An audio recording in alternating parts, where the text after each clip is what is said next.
Hola a todo el mundo, bienvenidos y bienvenidas al podcast de Dani Cultura.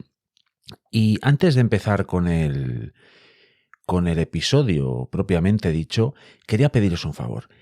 Si os gusta el contenido de Dani Cultura, este podcast, los vídeos del YouTube o lo que sea, compartidlo. Compartidlo con toda vuestra comunidad porque creo que puede ser un buen método para que este trabajo que estoy haciendo llegue a más gente. Así que voy a tirar de comunidad porque es lo mejor que he encontrado en este proyecto y os voy a pedir esa ayuda. Así que si os gusta, compartidlo.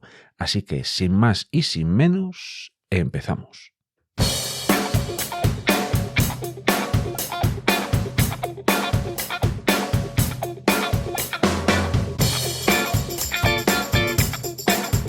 Hola a todo el mundo, bienvenido, bienvenida a Dani Cultura.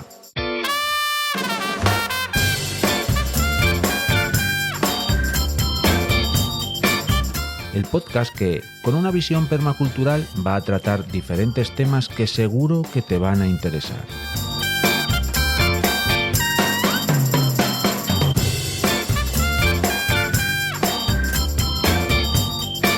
El proyecto nace en un canal de YouTube del mismo nombre. Te invito a que te suscribas.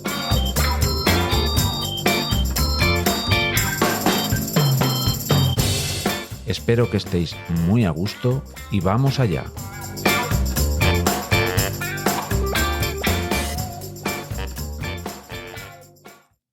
Como os decía, hola a todo el mundo. Sé que está muy manido lo que voy a contaros ahora mismo, pero si hay algo que hacemos todas y todos, insectos, peces y mamíferos, así como reptiles, marsupiales y aves, incluso de una u otra forma las plantas y todos los seres vivos, es, además de comer, alimentarse, nutrirse, es como decía un viejo amigo mío, descomer, es decir, hacer de vientre, esto es, producir ciertos desechos que no basura, ojo, y si pensamos en mamíferos, aves, reptiles y animales en general, defecar, por no ponerme mucho más escatológico porque hoy va a ser todo un reto no caer en la tentación de la escatología. Hace ya varios capítulos que no recurro al diccionario de la Real Academia Española de la Lengua. Vamos a ver qué nos dice acerca de la escatología. Escatología. Uso de expresiones, imágenes y temas soeces relacionados con los excrementos. Fantástica definición. Y esta palabra tiene otra definición que me ha gustado mucho y a pesar de no tener nada que ver con el tema sobre el que quiero tratar y sobre el que espero salir medianamente impoluto, también os la voy a mostrar a través de mi voz, porque creo que está muy bien. Conjunto de creencias y doctrinas referentes a la vida de ultratumba. No tiene que ver, pero me parece muy guapa esta definición. ¿Y por qué me he decidido hablar sobre excrementos? ¿Por qué voy a compartir con la comunidad de Dani Cultura este capítulo de mierda, literalmente hablando? Espero que esto último nada tenga que ver con el resultado final del episodio y solo sirva como ácido juego de palabras buscando vuestra complicidad. Pues resulta que no sé cuándo habré publicado un vídeo en el canal del YouTube. Por cierto, ¿me acabas de descubrir?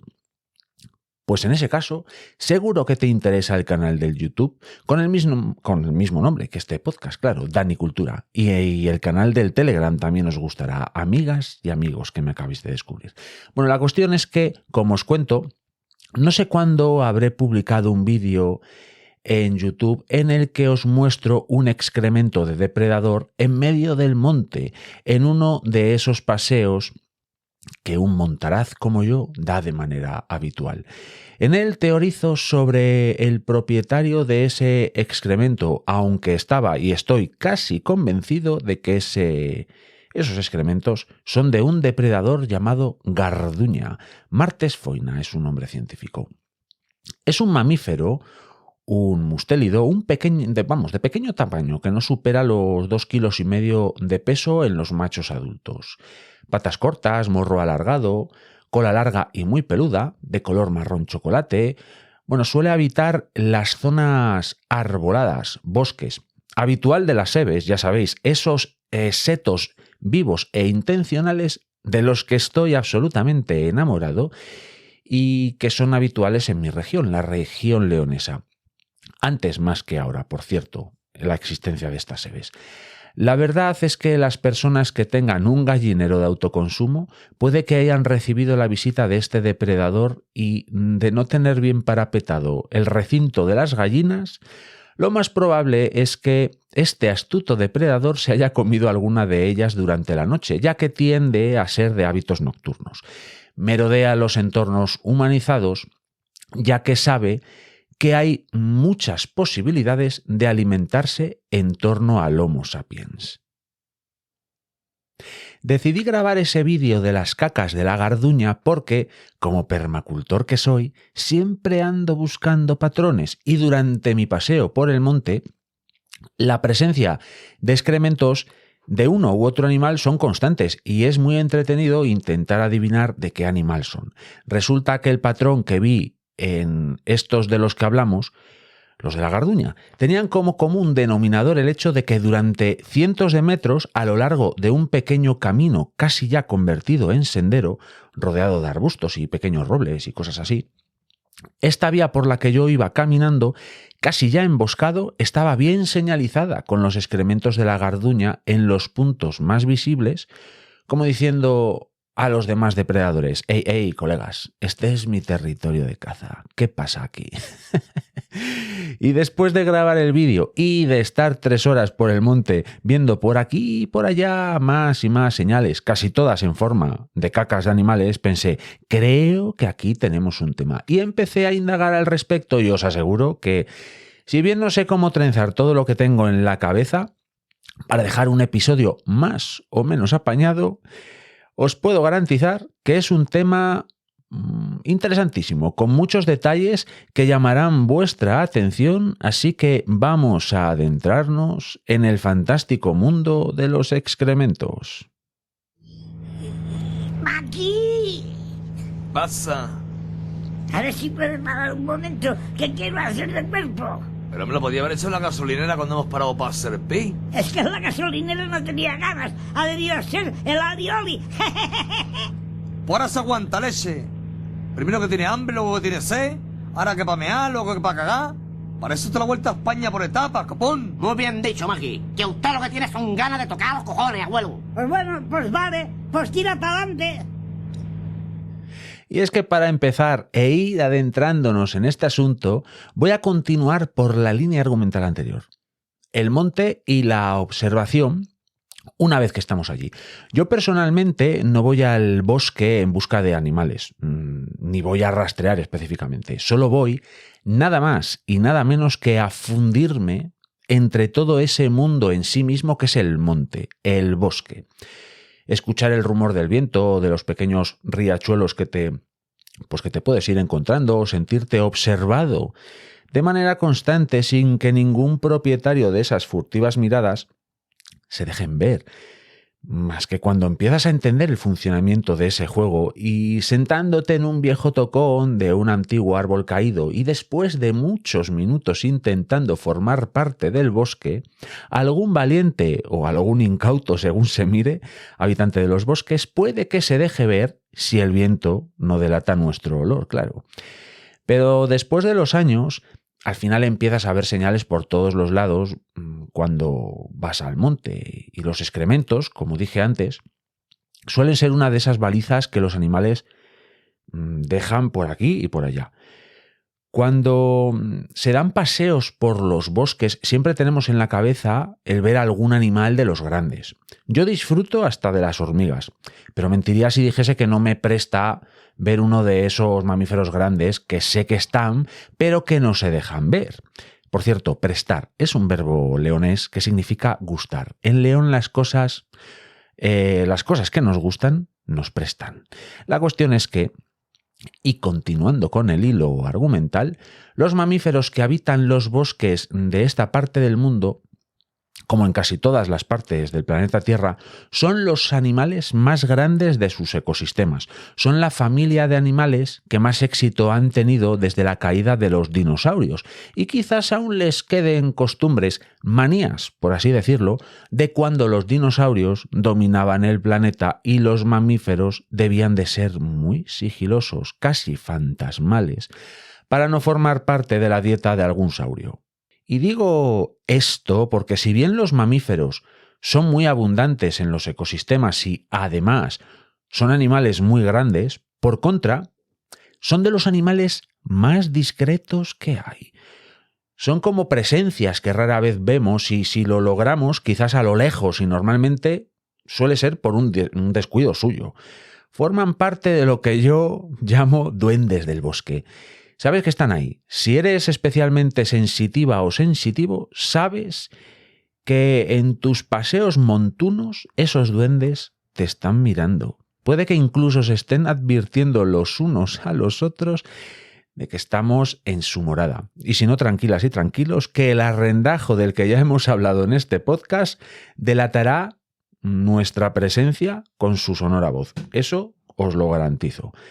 Sin embargo, el experto o experta naturalista, las personas que suelen acudir a pasear y disfrutar de una manera sana y respetuosa de los montes, saben que esos duendecillos que habitan la espesura del bosque dejan rastros. Podemos encontrar huellas si las lluvias han acompañado. Si el terreno está blando, es una muy buena oportunidad para saber quién ha pasado por uno u otro lugar, incluso para saber quién ha perseguido a quién. Si llevamos los ojos abiertos y tenemos ganas de ver, al final vemos, os lo garantizo. También podemos encontrar marcas en los troncos de los árboles por una u otra razón e incluso podemos saber la dirección que toman los animales si nos fijamos en cómo están tumbadas las hierbas cerca de los senderos que van haciendo los animales. Como os digo, las señales que estos duendes del bosque nos dejan son enormes, pero los mamíferos son muy sigilosos, no se dejan ver así como así. Pero una de las marcas, una de las señales más interesantes de ver y analizar cuando estamos en los territorios de la fauna silvestre, que no os quepa duda de que son sus excrementos. Y los mamíferos son muy discretos, sí, pero también quieren hacerse notar sutilmente, eso sí. También tienen cosas que decirse los unos a los otros y a través de sus excrementos se dicen un montón de cosas interesantes. Se las dicen entre ellos y se las dicen a la naturalista o al naturalista que tiene ganas de observar y de ver. Por ejemplo, y para empezar, la forma de los excrementos ya nos están contando bastantes cosas y es que en función de la forma podemos saber si el animal que nos ha dejado este regalito es carnívoro, herbívoro u omnívoro. Extenderlo bien, dejando la superficie un poco irregular.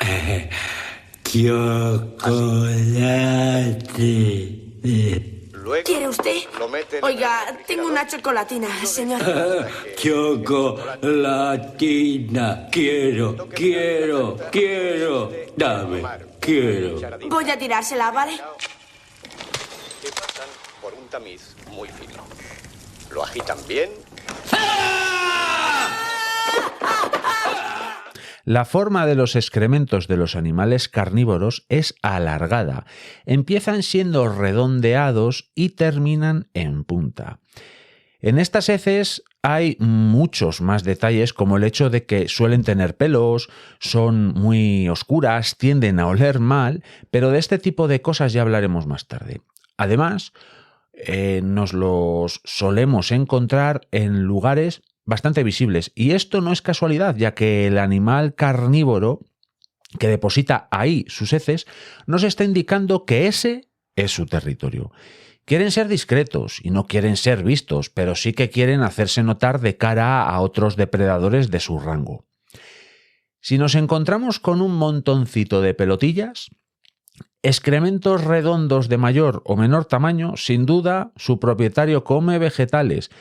Esto es, nos encontramos ante la presencia de un animal herbívoro. Podemos pensar en las cacas de las ovejas o los conejos, que tienen muchas similitudes. Incluso en las de los caballos, que son pelotas pero mucho más grandes. ¿Las vacas? Bueno, la forma y composición de los excrementos de las vacas y rumiantes poligástricos en general nos va a dar para hablar dentro de un momento. Por último, y si hablamos de animales mamíferos, podemos encontrarnos también con restos de excrementos de omnívoros.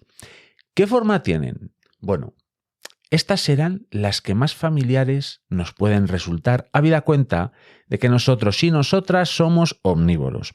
Además, también pueden tener semillas, hierbas, huesos, pelos, bueno, un poco de todo. Un buen ejemplo de animal omnívoro que habita el monte es el jabalí y, por supuesto, el oso.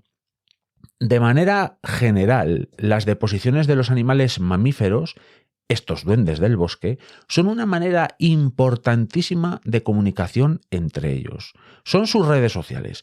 Siempre os digo, cuando hago vídeos en el canal del YouTube en los que cuento algo en el monte, que una de las principales normas que debemos tener siempre presente es que no debemos dejar huella alguna de nuestro paso por esos territorios, por ese santuario que es el bosque.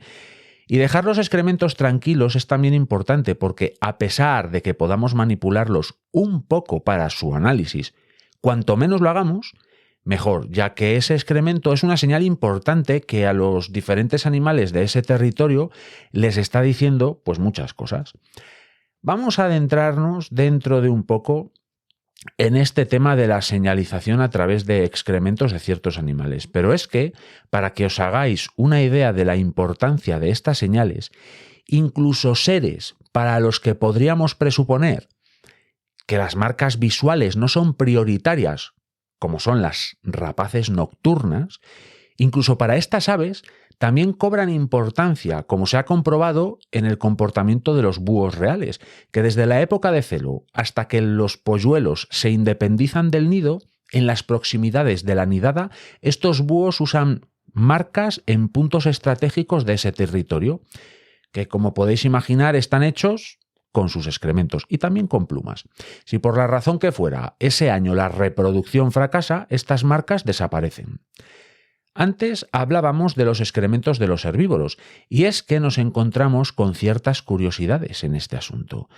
Dentro de este grupo de animales vegetarianos nos encontramos con diferentes formas de procesar el alimento. Hay herbívoros poligástricos que tienen varios compartimentos para digerir los vegetales, varios estómagos, y los monogástricos, esto es, un solo compartimento. Una de las principales diferencias entre estos dos grupos de herbívoros es que los poligástricos son rumiantes, es decir, regurgitan el alimento para volver a masticarlo. Ejemplos de esto son las vacas, los ciervos, las cabras o, por ejemplo, las ovejas. Los monogástricos no rumian y ejemplos de esto son los caballos y equinos en general, los roedores o los conejos. Esta manera de procesar el alimento tiene una especial relevancia en los excrementos, porque a mayor procesamiento del alimento, menos tipos de restos vegetales, más que nos podemos encontrar, podemos diferenciar en el excremento. Y a la hora de analizar un excremento que nos encontramos en el monte, podemos saber más o menos a quién pertenece dicho resto, pero no solo en el monte. También en la escena de un crimen. Antes de que mates a tu padre de un disgusto, te meto en un reformatorio. A mi madre siempre se le olvida. La semana pasada tenía sida y nos perseguía con una jeringuilla para picharnos a todos. Es verdad, pero nadie me cree. Tengo sida y estoy embarazada de 3 meses. Y no pienso abortar. Lo voy a tener, digáis lo que digáis. ¿Y dónde vais a vivir con lo que gana un profesor? ¿En el gimnasio? Venga, mamá, que no es para tanto. Y tú cómete los garbanzos. Si me lleváis a un reformatorio, abro la llave del gas y saltamos todo por los aires. A ver si es verdad. Mátame, mátame, mátame si eso es lo que quieres. Vamos a ver si nos tranquilizamos todos un poquito. ¿Verdad? Venga. A ver, Desiree, ¿qué tal las vacaciones? ¿Has hecho muchos amiguitos? ¿Este quién es? El novio de tu hermana. Venga ya. Me llamo Rafael. A ti no te he preguntado, payaso. Tú nada. Como si oyeras llover. El psicólogo nos ha dicho que lo mejor es no hacerle caso. Algún día pagaré por lo que me estáis haciendo, bastardos. Como hemos visto, las heces de los herbívoros se analizan para ver qué tipo de fibras vegetales tienen y, en función de lo molidas que estén, podremos saber qué tipo de aparato digestivo tiene el animal que las dejó. Además, también contamos con la tricología. Ah, que no sabéis qué es. En mi opinión, es lo más normal, que no sepáis qué es esto de la tricología. Resulta que es la ciencia que se ocupa del estudio de los pelos que hay en las heces de los carnívoros. Y si juntamos esto de la tricología junto con el análisis de las fibras vegetales que se hallan en los excrementos de los animales herbívoros, entonces nos encontramos con que el análisis de los excrementos no humanos puede tener mucha relevancia si lo aplicamos a la medicina forense. ¿A la medicina forense? Sí, a la medicina forense.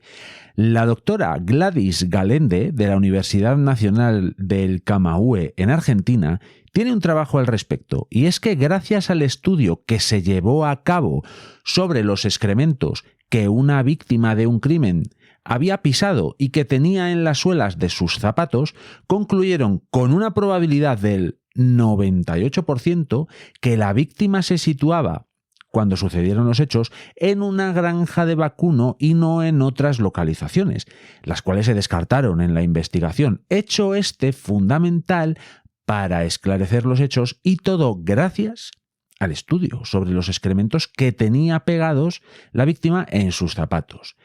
También podemos sacar una conclusión de lo que os acabo de contar, y es que la importancia de la visión holística, es decir, la visión sistémica, es decir, la visión general y en conjunto de las cosas, es de una importancia capital, ya no solo en la medicina forense, sino también en la vida cotidiana.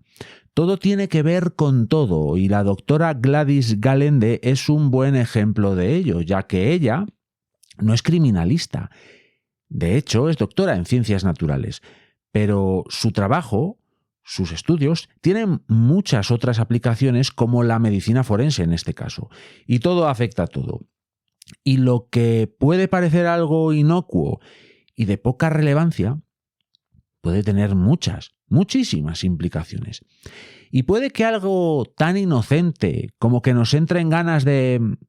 Bueno, ya sabéis que este episodio, y si no ya os lo digo yo, es complejo a la hora de locutarlo y de no acabar tentado por el uso de un lenguaje soez o escatológico. Pero algo tan inocente como el que te entren ganas de hacer de vientre en el monte o en la montaña puede acabar teniendo unas repercusiones enormes. Y es que hay que pensar de manera sistémica e intentando englobar todo lo que puede pasar a causa de nuestras pequeñas acciones, para bien o también para mal. Ya os he dicho en muchas ocasiones, aquí en el podcast o en el canal del YouTube, que soy un firme defensor de que nuestras acciones, por pequeñas que nos puedan parecer, tienen relevancia a mayor escala. Como por ejemplo que un consumo responsable en general, siendo consciente de nuestras necesidades reales y no de nuestros deseos, puede que sea muy positivo, ya que siendo conscientes, como digo, de que muchas veces no necesitamos las cosas, sino que las estamos deseando, pues eso redundaría en un menor impacto negativo en el medio ambiente y en la sociedad en general. Pero de igual forma que os digo esto, también hay que ser conscientes de que una pequeña acción, por inocua que nos pueda parecer, no solo puede tener impactos positivos, como es lo que acabábamos de mencionar, sino que de la misma forma los puede tener negativos, y muy negativos. Y si estamos hablando de excrementos, tenemos que hablar de nuestras deposiciones y, más concretamente, del noble arte de cagar en el monte. Elegí un mal día para dejar de oler pegamento.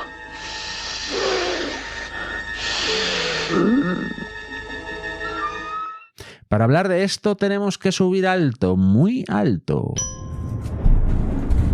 No. Más alto. No. Más alto. Bueno, aquí está bien. Y es que vamos a hablar de lo que ocurre con el noble arte del que hablábamos hace un momentín, en un lugar pero que muy especial y pero que muy alto, el Campo 4 del Everest. Este campamento 4 del monte Everest, que os recuerdo que es la montaña más alta del planeta Tierra con 8.848 metros de altitud, es un lugar muy especial porque es el último campamento antes de acometer el esfuerzo final, antes de alcanzar el objetivo de estar en el lugar más alto que existe en la Tierra, y también es el último campamento antes de ascender a la cuarta montaña más alta del planeta, el monte Lhotse. Comparten este último campo, el campo 4 del monte Everest.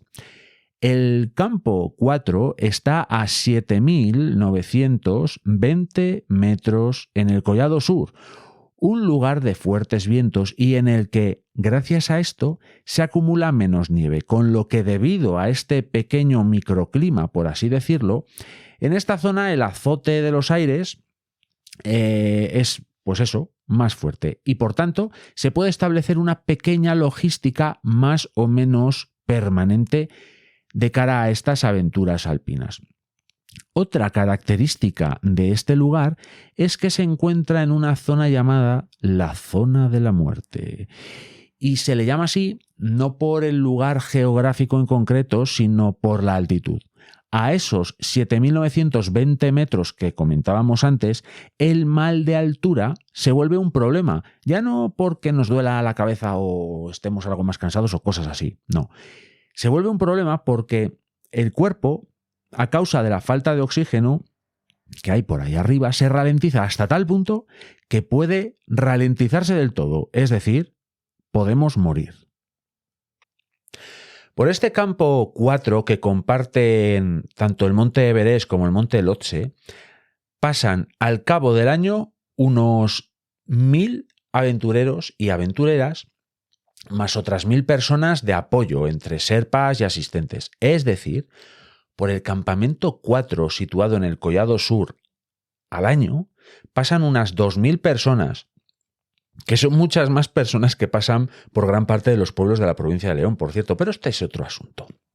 El caso es que esas 2.000 personas practican el noble arte de hacer sus necesidades en la montaña y se estima que se acumulan al año 7.000 kilos de heces humanas y a 7.920 metros hay problemas con esto. ¿Por qué? Bueno, pues ahora hablemos brevemente de cómo hay que cagar en el monte, porque si bien no hay que ir a Salamanca a estudiar para hacer esto bien, tiene ciertas peculiaridades que creo que habría que conocer para hacerlo de manera correcta. Lo primero es hacer ganas y seguidamente encontrar un lugar que reúna las condiciones de privacidad que requiere el momento. Recordad que siempre digo que a nuestro paso por el monte no debemos de dejar huella alguna de nuestra presencia allí, con lo que lo mejor para no dejar huella a la hora de hacer nuestras necesidades es cavar un pequeño hoyo a razón de las expectativas que tengamos sobre nuestras deposiciones e introducir nuestra pequeña producción ahí, en el agujero que hemos cavado. ¿Papel? A ser posible, no. Para la higiene, en el monte hay hojas, entonces no hay mucho problema. Evidentemente vamos a intentar evitar hojas de acebo, por ejemplo, pero bueno, de esto creo que no hay que dar mucha explicación. La cuestión aquí es que todo lo que hayamos, por decirlo de algún modo, producido en este noble arte debe de quedar en ese hoyo y cubierto con hojarasca, si puede ser. A los pocos meses, nuestros excrementos quedarán integrados en el suelo y no habremos dejado huella alguna prácticamente de nuestro paso por esa zona para hacer eso que acabamos de hacer. ¿Qué ocurre en el campo 4 en el Collado Sur a 7.920 metros? Que las heces humanos, o heces humanas mejor dicho, y del animal que fuera o fuese, se congelan. Y esto hace que su integración en el suelo de aquel lugar sea imposible, con lo que tenemos que cada año hay unos 7.000 kilos de cacas congeladas ahí arriba. Y claro está, esto se ha convertido en un problema medioambiental de primera condición. Y ni que hablar tiene el problema que suponen los restos de cuerdas, de piolets, de latas, bombonas de oxígeno, etcétera, etcétera, etcétera y etcétera. Es decir, lo de conseguir objetivos increíbles como escalar el Everest o el Lhotse, eso bien. Años de entrenamiento y preparación para alcanzar esas increíbles metas. Eso fenomenal. Ahora, recoger mierda y basura, eso ya no es una cosa de increíbles aventureros y aventureras. Eso lo tienen que hacer después de ese desastre medioambiental los habitantes locales, que se juegan la vida, por ciento, para subir ahí arriba para recoger desperdicios y basura. De hecho, entre el año 2019 y el año 2021, el gobierno de Nepal recogió unos 12.000 kilos de basura de la montaña, 12 toneladas. ¿Qué os parece la cara B de las aventuras de alta montaña? Yo no os voy a dar mucho mi opinión, más allá de, y aprovechando la temática de este episodio del podcast, que me parece una mierda. La verdad es que el ser humano muestra un patrón de comportamiento lamentable y terrible cuando hablamos de sus desechos. Triste y asqueroso. ¿Te apetece un café? No, gracias, señora. No tienes que decir nada si no quieres. Eso ya lo sé. ¿Y si nos dices tu nombre? Eso sería un comienzo. Él sabe mi nombre. Cuéntame lo que pasó en el bosque. Sabía que 6.000 millones de pollos morirán en mataderos este año. ¿Y eso qué tiene que ver con lo de Silver Falls? ¿Y si apareciera otra especie superior en la cadena alimenticia? ¿Cómo se sentiría usted si esa especie nos perdiera el respeto y empezara a masacrarnos por sistema? No lo sé. Pero eso da que pensar. Hay otros animales que también tienen patrones de comportamiento a la hora de usar sus excrementos para o como señalización. Y esos animales son los lobos. Más concretamente, el lobo ibérico, del que ya hemos hablado un poco por encima en el episodio de la ecología del miedo y Yellowstone, el cual os recomiendo que escuchéis. A mí me gustó bastante, pero ¿qué os voy a decir yo, no? Eso es evidente. Pero está muy bien, id a escuchadlo. Isabel Barja Núñez es profesora titular de la Universidad Autónoma de Madrid en el Departamento de Biología, más concretamente en la sección de Zoología. Ella desarrolló su tesis en torno a la señalización del lobo ibérico, Canis lupus ignatus, en comparación con dos especies de hienas. Por cierto, y hago un pequeño inciso aquí, la profesora Barja Núñez es muy prolija en cuanto a publicaciones en revistas, libros y colaboraciones varias, tocando temas muy interesantes sobre, por ejemplo, actividades humanas que estresan a las especies silvestres, turismo lobero, la ecología oculta bajo la tierra, comportamiento de los carnívoros en cautividad y un largo etcétera de temáticas que me parecen muy atractivas y que puede que os interesen. En cuanto al tema de la señalización con heces en el lobo ibérico, en la revista de la Sociedad Española de Etología, que por cierto es la ciencia que estudia el comportamiento de los animales, en el volumen 11 del año 2003, la profesora Isabel Barja Núñez nos habla de patrones. Ya sabéis que la búsqueda de patrones a mí me apasiona. Patrones en el marcaje del territorio que hacen los lobos ibéricos. Y me parece algo muy sugerente y que se relaciona mucho con los excrementos de lo que creí identificar como excrementos de Garduña en este vídeo del canal del YouTube que publiqué y al que os hacía referencia al comienzo de este viaje sonoro que os he propuesto en esta ocasión a través de excrementos. Y os pido disculpas si se me ha ido la mano en alguna ocasión utilizando el lenguaje soez o escatológico.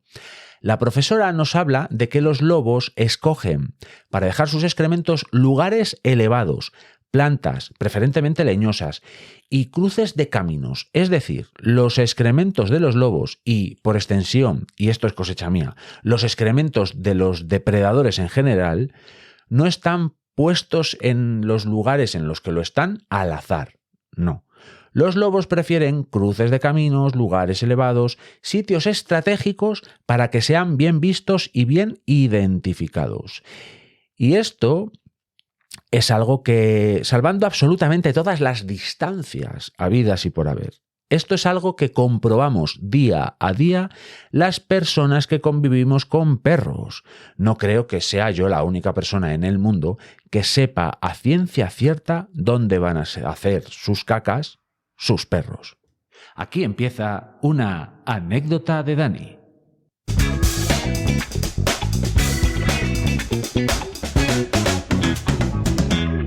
Bueno, esta anécdota no va a ser muy densa. Y es que yo, en mi caso particular, cuando saco a pasear a Bimba y Wanda, en lo sucesivo, las chicas, nombre por el cual atienden las dos, por cierto, sé claramente dónde van a echar un rato para dejar un premio que, por supuesto, si es en una zona urbana, procedo a recoger. Y creo yo, después de conocer los patrones de conducta a la hora de dejar sus deposiciones de los depredadores, que a las chicas no les hará mucha gracia que recoja sus cacas. Seguro que piensan que sus colegas no sabrán que han pasado por ahí. Estos son viejas costumbres, antiguos instintos loberos que les quedan a los perros domésticos, ya sean mastines o pequineses. Tienen muchos viejos recuerdos loberos los perros concretamente. De hecho, cuando se lían a dar vueltas en una manta para mullirla bien, eso es también un pequeño vestigio que les queda de los lobos. E incluso cuando tienen mucha hambre, intentan lamernos la boca. Eso es una costumbre que también tienen los lobos cuando reciben a los cazadores, que les lamen la boca para forzarles la regurgitación. Bueno, y es que, como estáis comprobando, el tema de los excrementos es algo que da para hablar largo y tendido sobre muchos temas, porque si queréis podemos abrir el melón del uso de excrementos de uno u otro animal en el huerto para enriquecer el suelo, o podemos hablar de vermicultura, que no deja de ser el cosechar los excrementos de lombrices criadas en cautividad, y sobre lo que también tengo contenido en el canal del YouTube, dicho todo sea de paso. Creo que no voy a abrir estos melones en este punto del episodio porque de lo contrario quedaría un capítulo excesivamente largo. De hecho, creo que para rematar os voy a llamar la atención sobre un hecho cierto sobre el que no sé si habéis sido conscientes a lo largo de estos minutos escuchando mi voz. Y es que hemos estado hablando en torno a un tema que se ha centrado en excrementos y solo se han convertido en un problema en cuanto ha entrado en escena el elemento más complicado de encajar de todo diseño permacultural, es decir, el factor humano, y me da mucha pena.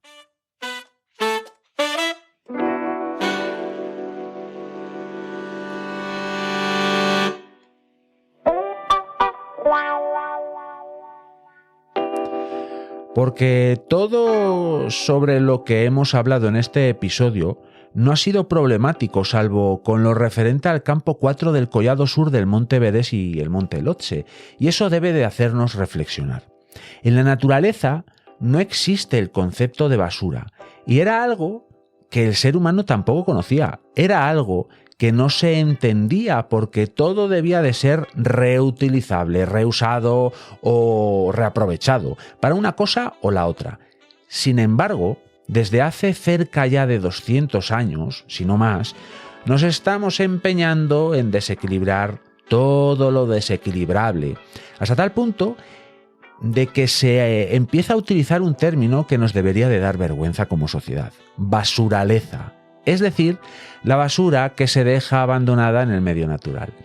Y es que la base del problema no es dejar en un lugar o en otro la basura, que por supuestísimo que no hay que dejar restos en la naturaleza de basura, claro está.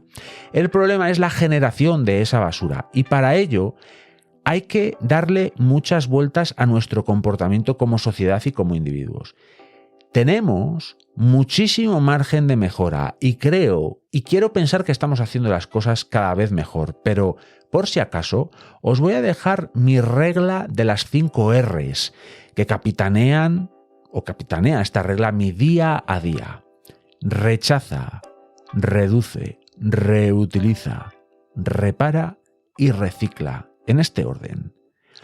Ojalá que de los únicos desechos que hablemos cuando hablamos del monte, del campo, sea de dónde deja sus excrementos tal o cual depredador o a qué herbívoro pertenecen según qué cacas, y no tengamos nunca que hablar de quién será tal bolsa tirada o cuál basura abandonada.